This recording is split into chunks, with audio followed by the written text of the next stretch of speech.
ये चुनाव विचारधारा का चुनाव है। एक तरफ आरएसएस और बीजेपी जो संविधान है, लोकतांत्रिक सिस्टम है, उसको खत्म करने की कोशिश कर रही है, और दूसरी तरफ इंडिया गठबंधन कांग्रेस पार्टी संविधान को, लोकतंत्र को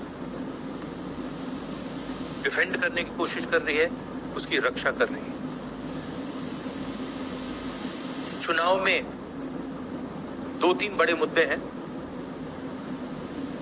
सबसे बड़ा बेरोजगारी, दूसरे नंबर पर महंगाई, भागीदारी। मगर बीजेपी 24 घंटा डिस्ट्रैक्शन करने में लगी रहती है। कभी प्रधानमंत्री समुद्र के नीचे चले जाते हैं, कभी आसमान में सी प्लेन पे चले जाते हैं, मगर जो मुद्दे हैं उनके बारे में ना प्रधानमंत्री ना बीजेपी बात करती है। कुछ दिन पहले प्रधानमंत्री ने ANI को बहुत लंबा इंटरव्यू दिया। स्क्रिप्टेड था मगर फ्लॉप शो था। प्रधानमंत्री जी ने उसमें इलेक्टोरल बॉन्ड्स समझाने की कोशिश की। प्रधानमंत्री जी कहते हैं कि इलेक्टोरल बॉन्ड्स का सिस्टम ट्रांसपेरेंसी के लिए लाया गया, राजनीति को साफ करने के लिए लाया गया। अगर ये सच है तो उस सिस्टम को सुप्रीम कोर्ट ने रद्द क्यों किया? और दूसरी बात, अगर आप ट्रांसपेरेंसी लाना चाहते थे तो जिन लोगों ने आपको पैसा दिया, बीजेपी को पैसा दिया, हजारों करोड़ रुपए दिए, उनका नाम आपने क्यों छुपाया था? और जिन तारीखों पे उन्होंने आपको पैसा दिया उसको आपने क्यों छुपाया था? पता लगता है हजारों करोड़ रुपए का कॉन्ट्रैक्ट किसी कंपनी को मिलता है, उसके एकदम बाद वो कंपनी बीजेपी को पैसा देती है।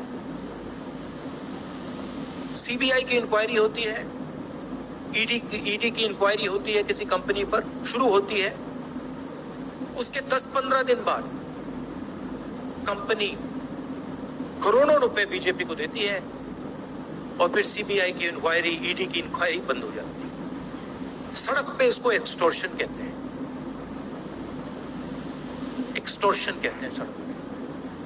तो ये जो है इलेक्टोरल बॉन्ड्स का जो स्कीम है, ये दुनिया का सबसे बड़ा एक्सटॉर्शन का स्कीम है. हिंदुस्तान के सारे बिजनेसमैन इस बात को समझते हैं, जानते हैं, और प्रधानमंत्री जितनी भी सफाई देना चाहें कोई फर्क नहीं पड़ने वाला है, क्योंकि पूरा देश जानता है कि प्रधानमंत्री भ्रष्टाचार के चैंपियन है. धन्यवाद. शुक्रिया राहुल जी. अच्छा, एक और बात, आपने जयराम जी आपने कहा कि जो भी आपको क्वेश्चंस पूछने हैं आप पूछेंगे और ये ओपन एंडेड प्रेस कॉन्फ्रेंस है.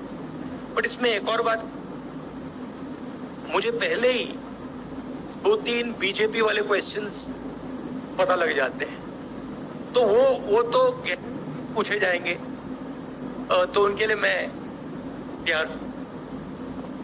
राहुल जी, स्वागत है आपका. दोनों नेताओं, जबकि आज प्रचार का पहला चरण समाप्त होने वाला है, आपने मेरे मित्रों को थोड़ा सा कसरत करा दी. वो दिल्ली से यहाँ आए, आपने गाजियाबाद में ही क्यों पीसी की? यूपी दिल्ली छोड़ के गाजियाबाद में पीसी हो रही है. दूसरा सवाल ये है राहुल जी से कि लोग तो गुजरात छोड़कर पीएम बनने के लिए बनारस आते हैं, आप बाय नाइट चले गए, तो क्या अमेठी या रायबरेली से आप करेंगे? ये बीजेपी वाला क्वेश्चन है, ये पत्रकार का सवाल. पहले ही opening ball BJP question. Very good, शाबाश. देखिए, अमेठी की बात कांग्रेस का डिसीजन है. जो भी मुझे ऑर्डर मिलेगा मैं वो करूंगा. सीईसी मीटिंग, हमारी पार्टी में सीईसी मीटिंग्स में ये डिसीजन लिए जाते हैं. बट पहला बीजेपी का question, good question, thank you.